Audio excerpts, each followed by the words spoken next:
Sir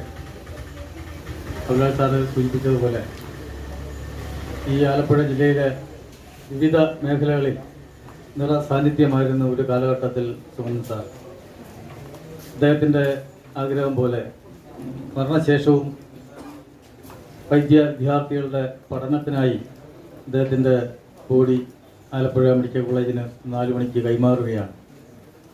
താൻ ജീവിച്ചിരുന്നപ്പോഴും സമൂഹത്തിൻ്റെ ഉന്നതിക്ക് വേണ്ടിയും സമൂഹത്തിലെ ഉച്ചനീചത്വങ്ങൾക്ക് എതിരായ അന്ധവിശ്വാസങ്ങൾക്കും അനാചാരങ്ങൾക്കും എതിരായിട്ടൊക്കെ പോരാടിയ മനുഷ്യനാണ്. മരണശേഷവും അദ്ദേഹത്തിൻ്റെ ശാസ്ത്രീയ കാഴ്ചപ്പാടിൻ്റെ അടിസ്ഥാനത്തിൽ തൻ്റെ ശരീരം മറ്റുള്ളവർക്ക് വിദ്യാർത്ഥികൾക്ക് പഠനത്തിന് വേണ്ടി കൊടുക്കണമെന്നുള്ള അദ്ദേഹത്തിൻ്റെ ആഗ്രഹം ഇന്ന് നിറവേറ്റുകയാണ്.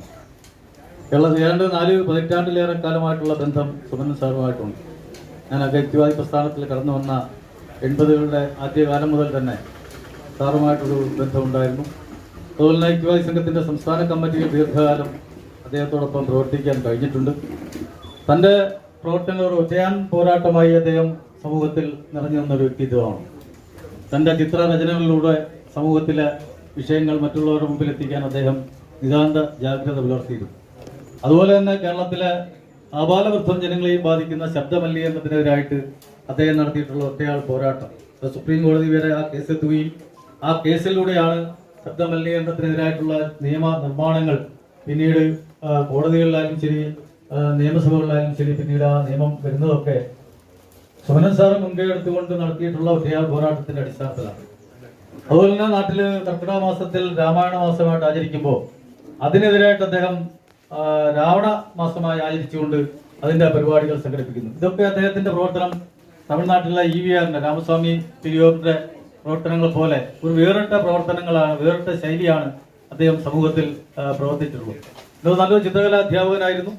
അതുപോലെ അദ്ദേഹം പ്രവർത്തിച്ചിട്ടുള്ള മറ്റ് മേഖലകളിലൊക്കെ തന്നെ അദ്ദേഹത്തിൻ്റെതായ ഒരു സ്റ്റാൻഡ്, അദ്ദേഹത്തിൻ്റെതായ ഒരു നിലപാട് അറിയിച്ചിട്ടുള്ള വ്യക്തി കൂടിയാണ് സുമനൻ സാർ.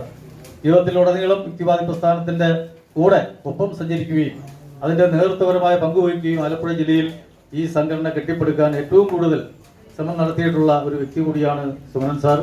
തീർച്ചയായും സുമനൻ സാറിന്റെ ഈ വിയോഗം ആലപ്പുഴയിലെ യുക്തിവാദി പ്രസ്ഥാനത്തിനും പൊതുസമൂഹത്തിനും അതുപോലെ തന്നെ കേരള യുക്തിവാദി സംഘത്തിനും മൊത്തത്തിലുണ്ടായ ഒരു നഷ്ടം തന്നെയാണ്. അദ്ദേഹത്തിന്റെ വേർപാടിൽ കേരള യുക്തിവാദി സംഘം അനുശോചനം അറിയിക്കുന്ന ഒപ്പം അദ്ദേഹത്തിന്റെ ഇത്തരം പ്രവർത്തനങ്ങൾ എന്നും മറ്റുള്ളവർക്കൊരു പ്രചോദനമാകും എന്നുള്ള കാര്യത്തിൽ യാതൊരു സംശയവുമില്ല. അദ്ദേഹത്തിന്റെ ഇതുവരെയുള്ള പ്രവർത്തനങ്ങൾ, അദ്ദേഹത്തിനുള്ള ആദരവ് കേരള യുക്തിവാദി സംഘത്തിന്റെ പേരിൽ ഇവിടെ അറിയിക്കുന്നു. നന്ദി, നമസ്കാരം.